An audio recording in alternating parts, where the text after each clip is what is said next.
Hey everyone, we have some results from this weekend, and we have a Chio Cup from Fukuoka, we have a WGP from Thailand, and also a Springfest result from Vietnam that has the new sets legal. So, it'll be pretty cool to see. Let's get started. So first off, we have the Chio Cup. We're going to look at Japan because, look at this.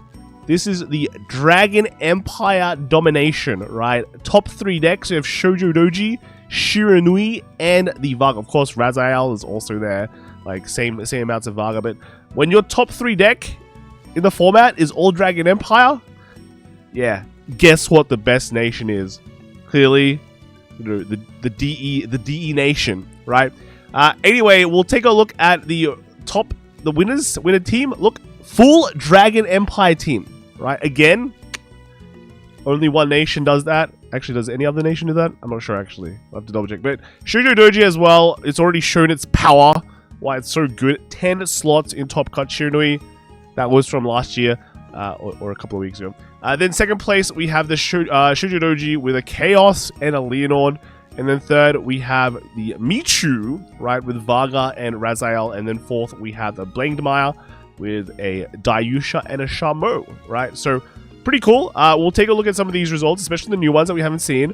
But in terms of what made it to the top, well, the top 16, quite a lot of stuff, actually. Quite a lot of stuff. Just a lot of Dragon Empires. And I think right now, you're looking at a lot of teams bringing Shoujo Doji.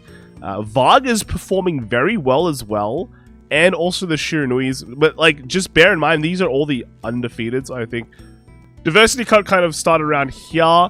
This is where the Lutetia line, because, you know, no Varga, none of these decks were there, right? I feel like the Luard, probably, the one-off Luard here, probably screwed up a lot of decks, simply because, you know, you don't diversity start, but we don't know. We don't know the exact details. But yeah, 4th place is where kind of the diversity starts, when we're reaching, like, the Tries 3 area. The 7th place is where, like, the Varga was already in, like, the undefeated line, so it doesn't really work there. Otherwise, still a lot of unique decks. We have a Vert here as well, which is pretty crazy. Didn't really expect that. All of those, like, I think there's a normal Prism run, right? And then, yeah, more Michus, an Absolute Zero as well, more Phonica even. So, quite a lot of selection. And then onto the decks. We'll take a quick look at some of these. So first, we have the Shiranui. We're looking at these because we can see what we can build now that our ban list will be coming into effect soon. This is actually, I think, a bit of a unique one. It is running the forward stuff, which is what is expected. What was this guy? Brachioforce was not that popular. So, a bit of a unique one, but if you are still going to play Shiranui, just make sure to get the forwards, because this is the main dealio of the deck, and you can see the Genkai line as well. So this is what your decks should be looking like soon. With the Dark OT, because technically this is correct. Getting extra, it's like an extra CB, extra attack. So yeah, although you can run like Blue OT as well. Yeah. Next is also this Varga. So what changed in Varga? We are actually getting this dude, this Stegosaurus. I think it's like Aniosaurus, is it? So yeah, we're getting this guy. This is the main big upgrade. It's not really even that a big upgrade. It just adds extra power. So and also it lets you Energy Blast 3 and draw card. So this is the main buff that we're gonna get soon. I think it's coming out in BCS Shop Qualifier. So once we get that, I think the deck gets a slight buff. But Varga is just a solid pick overall. And then after that, we have the Shoujo Doji in that line. So all up, this is just the top deck. The full Dragon Empire first place deck. The next, we do have just the Michu one. So the Michu deck, just showing off why it seems pretty good. It showed a lot of results in last week's top decks. But I think a lot of people have been rating other decks a bit higher than this. You really can't get around the fact that there is a lot of decent pressure with this deck. You have the Michu Vanguard, but you also have the 2 knock-nos that give drive checks, will have drive checks. So you'll have like 3 cards that drive check, like Vanguard, then the 2 knock-nos. So that's quite a lot of pressure, right? Drive checks are pressure. That's just how it is. Yep. Next is the Blangdmire. So this one, kind of, I don't think people rate it that highly, but it's like a bit of an ebb and flow of this deck. If it's good, then people will tech against it. But then if the techs against this aren't really popular, or the format kind of slows down slightly, I think this deck rises in popularity. So right now, it's kind of in that area where Blaine Mai, you know, you're not really going to see it that often. You're not really going to see it that often. It's just a nice solid pick. You won't really meet any of your bad matchups, right? And then here we have the Dayusha. So Dayusha has been actually consistently performing in pretty much everything, right? It's ever since its release. It's just been like a solid diversity pick deck. Let's put it that way. So not too surprising to see it in here as well. And then we have the Luad. So this is like the only Luad that made it, and it's pretty much just a hostage build. I feel like this is probably the best way to build Luad going forward, simply because like the old school Luad, you're basically just, if you're playing old Luad, you're just playing a weaker Luad, right, than what you were playing before.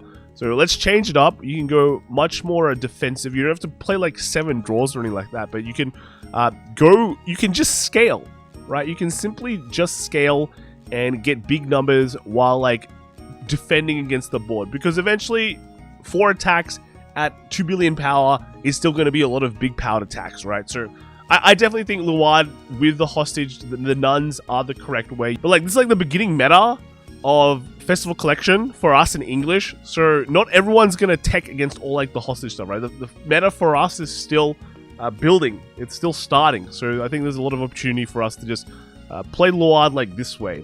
So big ups, big ups. Then we have the Kyoka. So Kyoka is something that a lot of people have been rating pretty highly going into the new Lyrical set. Probably one of the better ones.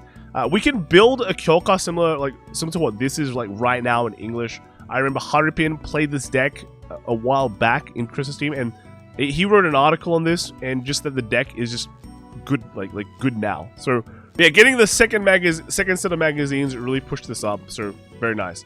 Then Lutetia as well. So Lutetia, I feel like all the Lyrical decks pretty much that got released, or most of them, have shown like some level of promise. At least if you're playing in a Diversity Cup meta, you can just run like, you just have a lot of options to pick, right? Do you want to restand it? Well, Lutetia restands. It's similar to Overlord. She gets double twin drive now when you reach the required, what is it, curse plays. Now you have like the 3rd set of orders, so you have like so many options.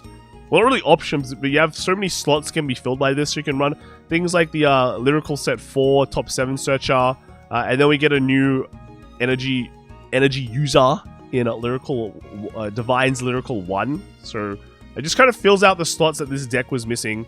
So pretty cool, right? Pretty cool. And then onto here we have Coral. So with Coral, you need a Coral Max. You just have to run all the corals that you can, because even 3x of the 0 coral. This guy really Coral Max, just to fill up Coral's belly, right? Get fat, get power. The other reason why you want a Coral Max is that all your corals get 5k shield. So not only, well, she's pretty tanky herself, right? She has shield. All these things are all like 10k shield. That's pretty good. That's a lot of 10k shields in your deck, even though you have to wait. Even she's like a 10k shield, right? So everything's like a 10k shield. So not only does she eat a lot and she gives a lot of power, she also saves you. I think it's like, how do you say it? You know, like a whale can get like really flat and get a lot of, is it blubber? That's how, right? Thick skinned. So pretty cool, right? Pretty cool. You also get Ellie. Wow, Ellie, yo, let's go, man.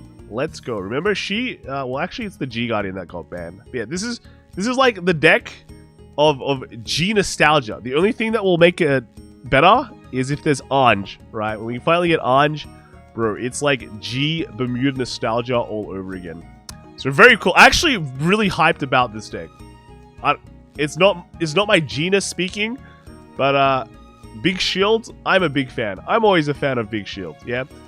Next we have is Zorga. So Zorga out in English. I've read people say that Zorga is mid. Okay? I've been reading posts. I think it's kind of weird. Right now, you probably don't want to play these Zorga builds in English, because a lot of these builds right now play only 4x of either the snail or RPD. And if you're playing in a Blangdamai meta or a Messiah meta, right, which I think we're entering, I think at least a decent chunk of the old Messiah Copas are jumping into Messiah back, because we have just new festival support and it's been shown to be good. But it's not really coping anymore because Messiah is good, right? And then there'll be people who jump onto Messiah because it is good. And our set 2, like, let's be real. Our set 2 got released like 2 weeks ago. So we haven't even fully figured out that set in English as well.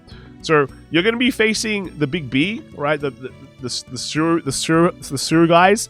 And, you know, Blangdamai will still be a thing. So if you're only running like 4 of these, 4 of your main awaken targets, I guess, or like, you know, call targets for Zorga, I think it's going to be pretty painful. So you might want to up these counts to like at least 6.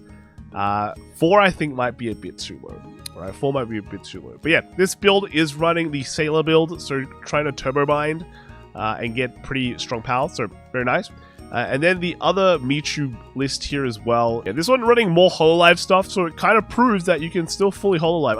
I guess you could, right? I think the only question was the grade 3, but I'm pretty sure like some of the lists were running the Miko grade 3, right? So there it is, right? You can still fully Hololive. That is the main answer, the main question that I needed answered, right? And then after that we have the Absolute Zero. So people have been saying, I remember back in the top decks, they were saying, oh my god, Kai, why do you hate Absolute Zero so much? Because 25-minute timer, right? 25-minute, and it wasn't me, it was covered. Yeah, 25-minute timer for a deck that wants to slow down the game is a bit scary, right? It's a bit sketchy. I think when this comes out in English, it'll be better because we have a 30-minute timer. That's all it is. But 25-minute timer and double loss is a pretty bad combination. I do think that this deck might have some potential. The problem is with these kind of defensive decks like Chiana is that they're kind of cool, they're kind of fun, but after people figure it out, or when the power level of your decks rise up, then the deck becomes infinitely worse, right? It's like Chaos Breaker on release, great defensive deck that locked down your opponent's play. Chaos Breaker in like a year, absolute like weak deck because everything can just play around you and like get super amounts of power. So that's kind of the idea with defensive decks, right? Right now, I don't know if the power level of this deck is super high. Like, what kind of tier is it? Is it like, I'd take like a tier B or tier 2 deck where you're happy to take it as a diversity pick? Or is it like just slightly lower, right? If it's like way lower, then no one will be bringing this. But right now, it's the prime time because not everyone knows what it does. They have like a small inkling on what it does, but you wouldn't be play testing against this deck, right? So they'll play into a tournament and go, oh, I got surprised and I lost the game. So that's the way I look at these kind of decks, but we'll see how it goes. Yep. But moving on, we do have WGP Thailand, and there is some pretty cool stuff here too. So we got Nachi coming in first, and they brought Shirnui, and then Mello came second with the Youthberg, and then third was Pastel Patty with Leonon, and fourth was A, right? A with the Luard. Now, I think the coolest deck here would be the Youthberg, even though it's like just, how do you say it? Oh, it's old Youthberg plus 4 cards, right? But those 4 cards can be very, very important.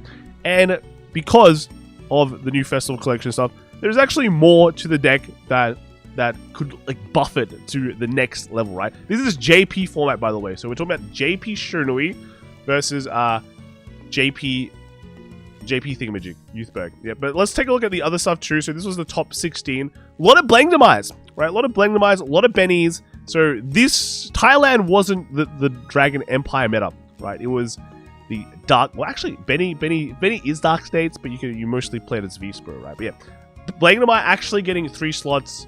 But where did it go? We don't know. Let's take a look at some of these decks. First was the Shirnui list. So this is running some Esmeraldas as well with the Blavoris.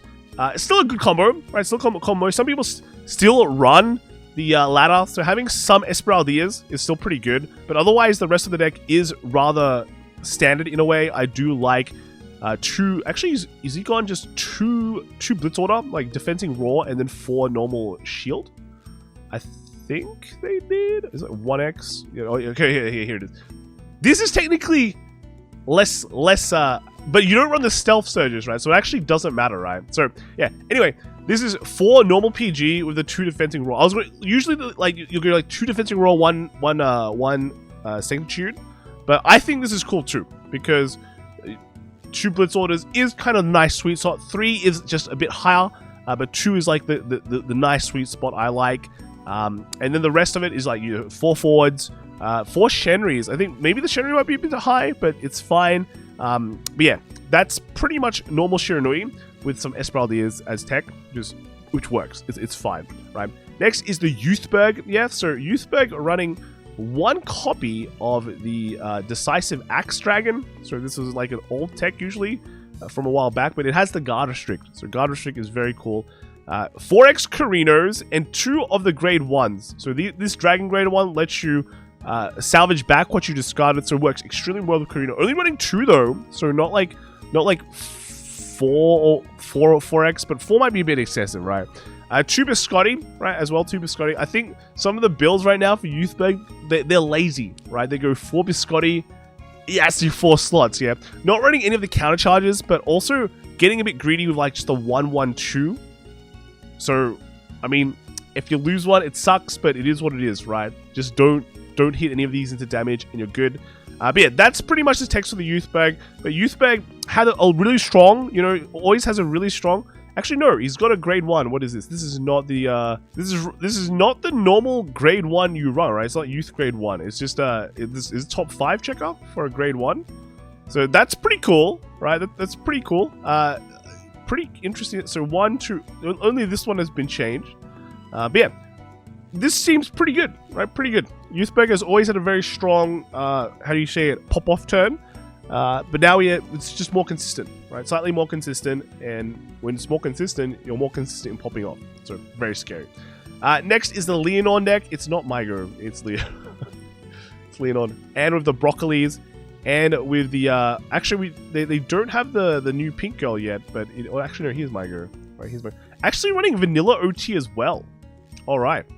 But yeah, Leonon with the Broccoli, the Luster Impacts, the 2 PRC. They usually take this out for the pink one, the new set 3 pink girl.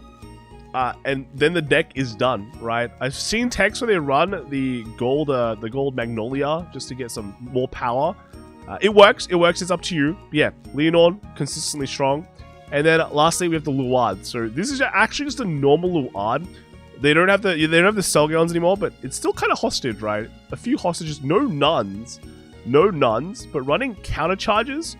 But yeah, this is extremely hostage. Only one more Festa 2. Running undercover grade 1/2, so this bounces back to hand. So yeah, the idea of the Luard is the same, right? Get high GB counts, then smack them a couple of times. This one has Deoring to be able to salvage back your PGs. So just like extra techs, and yeah, just play defensive, get scaling, get going, smack your opponent. So very nice. And then lastly, we have the ones from Vietnam, the Springfest from Vietnam. So first, we've got Team Philippines, right, coming in with the Zorga line. Look at this, Shiranui, Zorga, and Raziel, and the New Wave Alpha with another Zorga list as well. So you know, Prism, Zorga, and Shiranui. Then we have Kanji. Sorry, I'm bad at reading. Let's put it like that. With a much more meta, this is the top 3. The top 3 decks of the meta, Shiranui, Luard, and the Varga. And the Vietnamese gang with the Shiranui, Luard, and a Leonon. But then we also have the tri format. So we got Bathing Dan. I can't speak this as good as Derek, okay? But yeah, we got the Highlander. Is it Highlander? Yeah, Highlander with Royals in the V slot and a Luard. And then Team NHBK with the Riviere. Yeah, in the premium slot. Then Prism is it trying to outmatch Shiranui's, the D slot and the Gurgit. And then Vietnamese gang again, right, with Shiranui, Luard, and Gurgit. And then Team Philippines. Also, Vietnamese gang beat the Team Philippines side with Ghidorah. Zorga again. Oh, Zorga in that D slot. And then jumping into the decks, we have the Zorga. So this is actually just going full Snail Zorga, right? Full Snail Zorga. No RPDs with the Sailors to turbo jump. Also, Headhunters, running a couple of, well, not a couple, but 3 Headhunters. That's like a few Headhunters, right? For the Counter Blast control. But yeah, so this one, actually running the Sanctitude as well. I know some just cut out the Sanctitude so they can run more Blitz. But this one not running the Lascaria Blitz, which is pretty popular in the Zorga builds. Yeah, just going two Dragon Blitz and Sanctitude. And then you have we definitely need this in English. The ladder. Yeah, 2 Misty Arcs, and yeah, the draw 2 as well. Just if you turbo your bind zone, you can get free draw 2s of every single alchemy magic, which is extremely strong. But yeah, for one of the Zorga builds, and just running the normal new ride line. And the second one is running the old grade 1, but the grade 2 kind of really doesn't matter. This one is running a 2-2 split between the snail and the RPD, which is interesting.